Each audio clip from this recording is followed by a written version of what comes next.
here we have the Yema Superman box. And you know, I like to take my time and talk a little about the boxes, but this time I'm actually gonna talk a little more about the box, because this, by my opinion and in my eyes, is the best box that a watch could ever possibly come in. Because this is really functional. I know, I love boxes. I love traditional boxes that are, you know, the big boxes that Rolex and Tudor and Breitling ship their watches in. Big, beautiful boxes. But the thing is, you take out the watch, you put it on your wrist, and then you take the box and you put it in your safe deposit, or you put it on your shelf, and you practically never use it again. But with this type of box, a travel case box, it's functional. When you travel somewhere, you can put a watch on your wrist and have another watch with you in this beautiful travel box. And I actually wish that all boxes could come.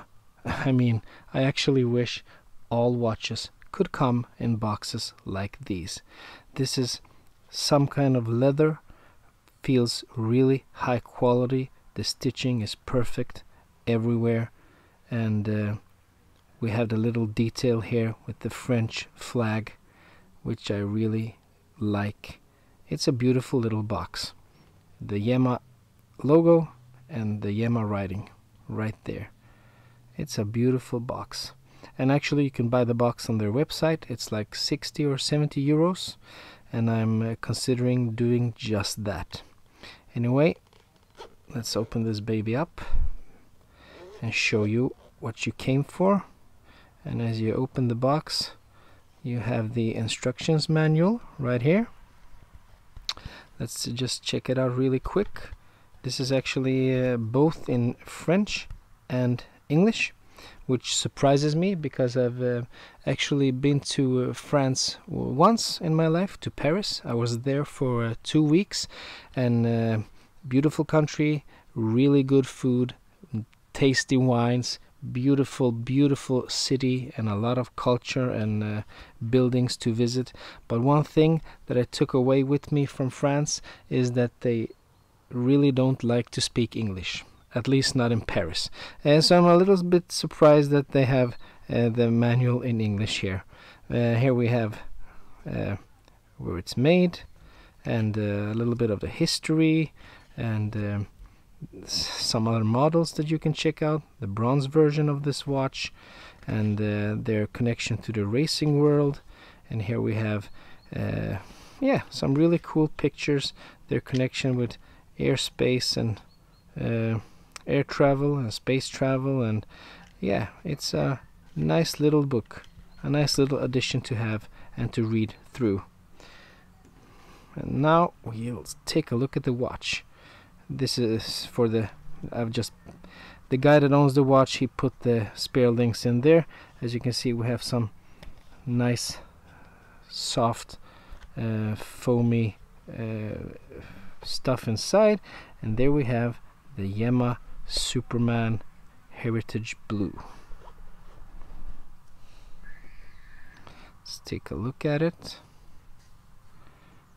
And as you can see, that blue dial is playing nicely with the lighting. When it's in full light, it almost looks a little gray, and the logo and everything kind of disappears. But when you have it in another light, it looks really deep sea blue. You can see we have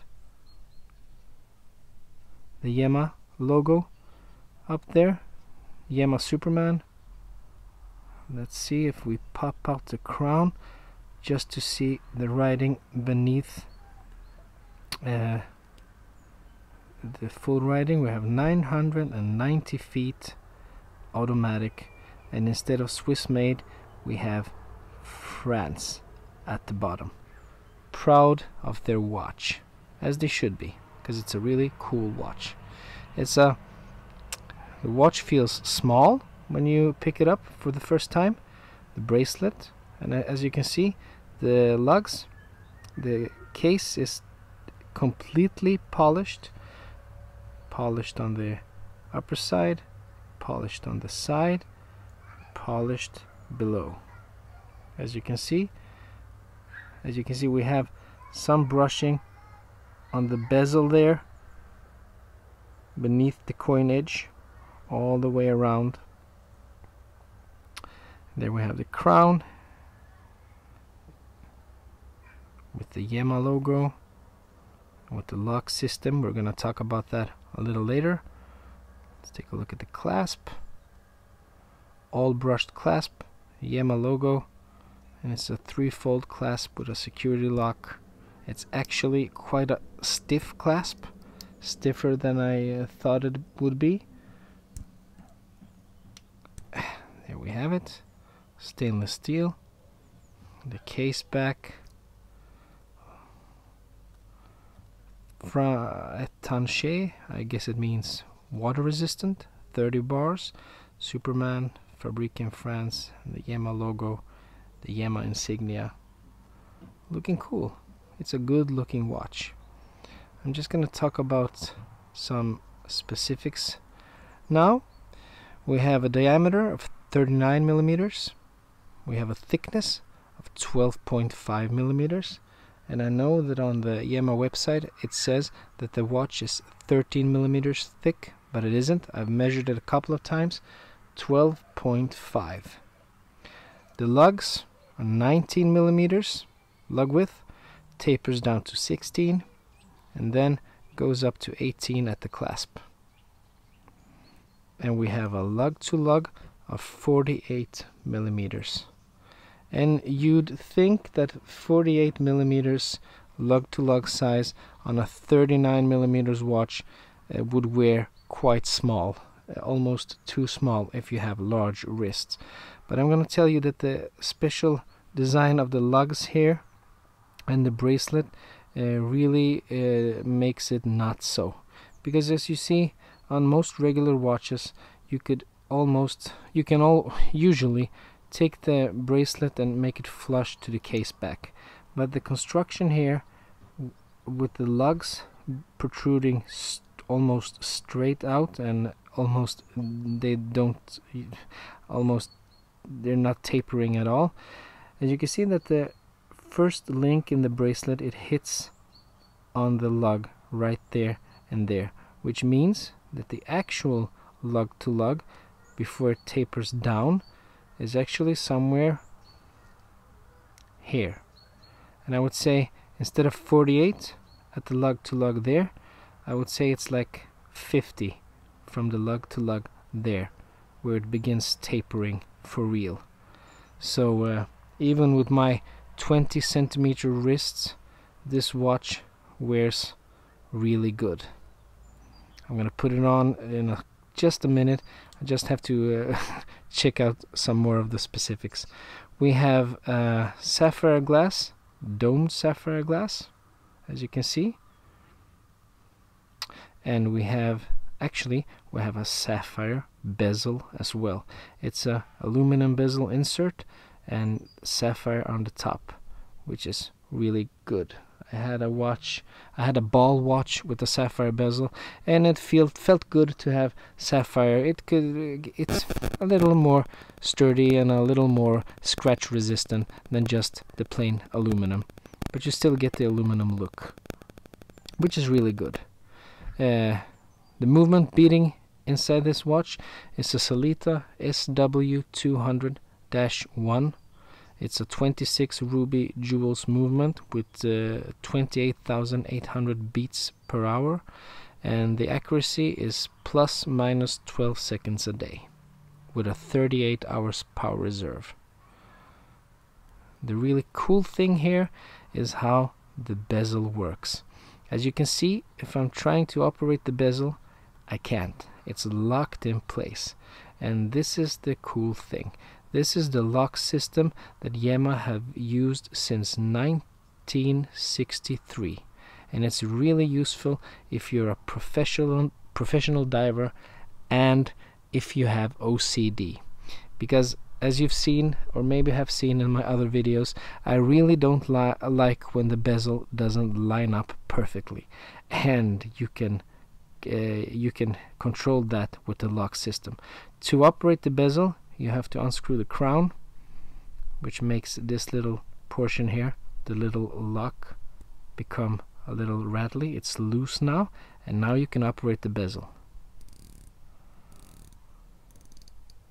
And if you want to put the bezel in a certain position without any chance of moving it accidentally, you just pop in the crown again, lock it in place, and this little lock here makes it so that it doesn't move at all. So even if this bezel was misaligned, you could just set it exactly where you wanted it to be and lock it in place, and you wouldn't have that problem, which is great for someone like me. Date at 3 o'clock, as you can see there. The second hand ticking away is actually called the shovel hand, and it has looked this way since the 1970s original Yema Superman. 300 meters water resistance. The dial is called blue sunray dial, and the hour markers, hands and second hand, are all loomed up with Super Luminova. I'm going to show you the loom shot at the end of the video. 2 years warranty. Now let's put this on. It's not my watch, so I haven't sized it up properly. We have 4 points of micro adjustment, and I took it out to the last one. It fits me a little tightly, but I'm not comfortable sizing up watches that ain't mine. So as long as it fits, I thought rather not pop out one of those links. And actually, I forgot to tell you, the links have push pins, not screwed links.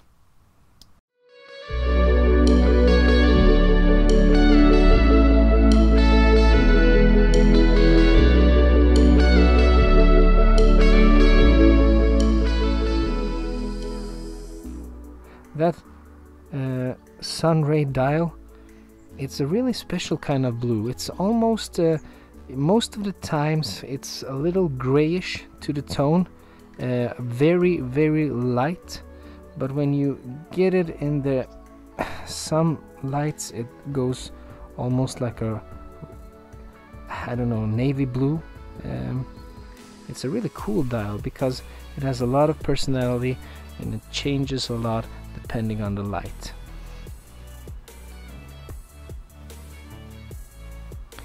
As you can see, my wrist 20 centimeters, but it still looks good because of that, those really long locks, and the tapering doesn't start until right there. It goes down drastically. Yema is actually a really appreciated brand. I see every time someone posts something about a Yema on the forums or in the Facebook groups, we have a lot of people applauding them and praising them and loving them. So I really think they have a hardcore fan base, and I really get why. They've been around since 1948. They have a really cool collaboration with the French Air Force, which they've had since the 1970s, and it's a really special watch. It's not your run-of-the-mill Swiss-made watch. It's something made in France, and it's something special. And one thing that really scratches my my nerdy side is the name. To have a watch called Superman, even if you know that it hasn't anything to do with the Superman from the comics, the hero Superman. It's not about that. But if you're like me and you've grown up with superheroes, you've grown up with comics and video games, and you love the Marvel universe, and you love the DC universe, and you really you have a nerdy side to you, I bet you can't stop think about the Superman when you have this watch on. Just to see that text there, Superman, makes me think of the man in blue and red. And it's a cool watch. Some of the drawbacks for me personally, you know what I'm gonna say. Push pins for the lugs, for the links. I really don't like that. I think they're always hard to push out, and I'm always scratching up the sides when I try to push out the pins to get the right size. So I'm really not a fan of push pins. And actually, that's the only drawback I can think of. For me, it's a cool watch. It's a little small for me, a little petite, as the French would say, a little small for me, and not only in the dimensions, but in the bracelet. It feels a little thin.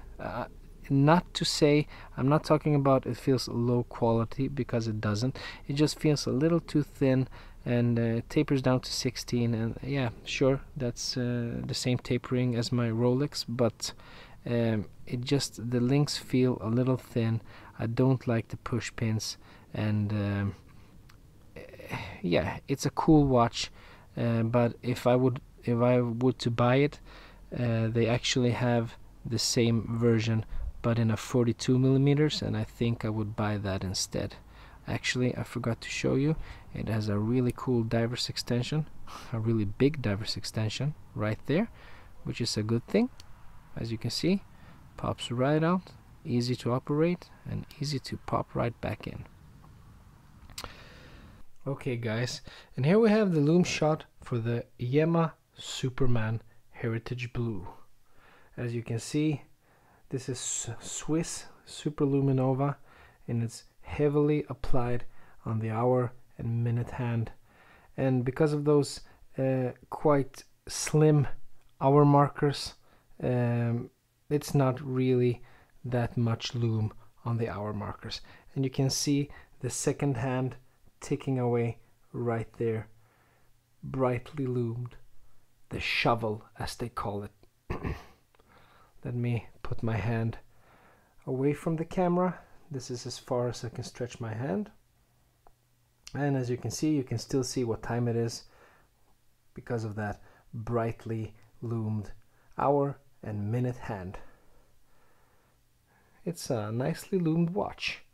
It's nothing special, nothing to write home about, and as you could imagine, the lume on the hour markers fades fairly quickly, but the hour hand, minute hand and second hand actually stays loomed for quite a while. So this is the lume shot for the Yema Superman. There you have it, and now it's gone. And that's the end of the video. I'm gonna put the case back in the shot because I like it so much. Right there, the watch is right there. And as I usually say in my videos, if you like the video, please consider giving it a thumbs up, and if you really like the video, please consider subscribing. If you didn't like the video, give me a thumbs down, and please write me a comment, tell me why you didn't like it, so maybe I can do better to the next time. And until the next time, I hope to see you again. Bye bye.